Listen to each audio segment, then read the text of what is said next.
آگے بات کروں گا جی۔ جنرل غلام مصطفیٰ صاحب، میں آپ کی طرف آتا ہوں۔ سر، کیا دیکھ رہے ہیں جنگ کو؟ آپ نے دیکھا، آپ نے واچ کیا، اسرائیل کا حملہ، ایران کا ریئیکشن، اور تیسری جنگ کی، عالمی جنگ کی طرف بڑھ رہے ہیں، کیونکہ ایران نے تو کمپرومائز کرنے سے انکار کر دیا ہے۔ اور اس موقع پہ ہمیں یہ لگ رہا ہے، بہت سارے لوگوں کو، کہ جو مار جس طریقے سے بھارت کو پاکستان نے ماری، جب تک نہیں ماری دنیا میں کوئی ہلچل نہیں ہوئی، اور جیسے ہی پاکستان نے بھارت کو گھٹنے ٹیکنے پر مجبور کیا، وہ تمام طاقتیں جو بھارت کی سپورٹ میں تھیں آ گئیں اور ریسکیو کیا اس کو اور سیز فائر کرایا۔ تو اب ایسا لگتا ہے کہ ایران کے ریئیکشن کے بعد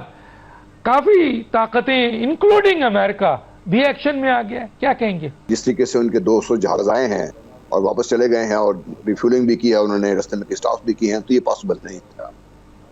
دوسرا، جتنے بھی میزائل ایران نے فائر کیے نہیں کسے، کافی انٹرسپٹ ہوئے۔ رستے میں پہلے بات ہو چکی ہے کہ یہ سارے جو لیئرڈ ایئر ڈیفینس سسٹم لگا قطر میں، وہ کسی حد تک تو کامیاب تھا، لیکن ایران کی جو ٹیکنالوجی وہ کامیاب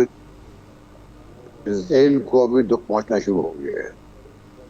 دوسری بات بڑی اہم جو ہے ہمیں یہ ایران کے اندر سے ایرانی جو ان کو اٹیک ہوا، یہ ایک ایسا فیل ہے جس کا ایرانیز کو ابھی سے جانا چاہیے۔ آج جو رپورٹ شائع ہوئے جس میں 73 شعبہ تھا کہ پکڑے گئے، بھارتی شامل ہیں۔ بات کرنا چاہتا ہوں یہاں پر کہ ایران نے بھارت کو اپنے ملک میں جگہ دے کر اور اپنے یہ اندر سے ان کی جو کمزوری ہے اس کو بھی دیکھنا پڑے گا۔ اب آئیے کہ آگے جنگ ہوگی کہاں جائے گا، جو میرا اپنا اندازہ وہی ہے۔ نمبر ایک، میں یہ سمجھتا ہوں کہ ایران نے جو اسرائیل کو ٹائم دیا تو وہ ختم ہونے کے بعد یہ بڑا واضح تھا کہ حملہ ہوگا، اور اب حملہ جو ہوا ہے، ایران کا جو ریئیکشن ہے، ایران کا ریئیکشن ابھی وہ نہیں ہے جو میں یہ سمجھتا ہوں کہ اسرائیل کو اتنا تکلیف پہنچا سکے جتنی اسرائیل کو تکلیف پہنچنی چاہیے۔ اور تیسری بات جو میں یہاں پہ رکھنا چاہتا ہوں وہ یہ ہے، دیکھیے ایران کی جو ریٹیلیشن کی جو کامیابی، بڑی بات کر رہا ہوں، ہو سکتا ہے میں غلط ہوں، ایران کی ریٹیلیشن کی جو کامیابی ہے اس میں پاکستان کی کامیابی بھی مضمن ہے، کیونکہ اگر خدا نہ خواستہ اللہ نہ کرے ایران گھٹنے ٹیک دے گا تو جس طرح پہلے آپ نے اسرائیلی وزیر اعظم کی بات چیت سنائی ہے، تو یہ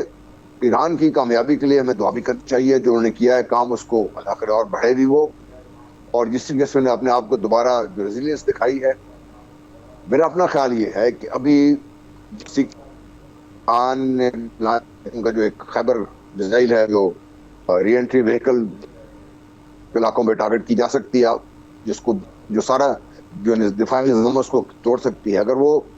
لانچ ہو جاتے ہیں آج رات کو، تو پھر ساری دنیا کو یہ سوچنے میں مجبور رہیں گے کہ کیا اسرائیل کو اتنا بیک کرنا، کیا اسرائیل کو اتنا بیک کرنے کے بعد جو خطے کی صورتحال بگڑی ہے وہ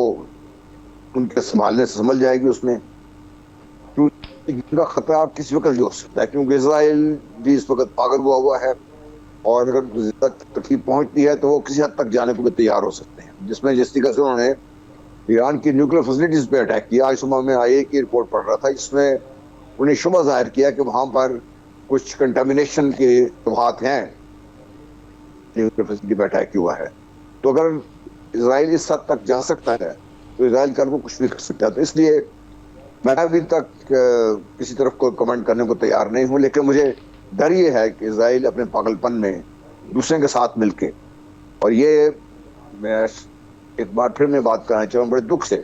کہ کچھ ایسے ممالک بھی شامل ہیں جن کو بڑا واضح ہونا چاہیے کہ بھئی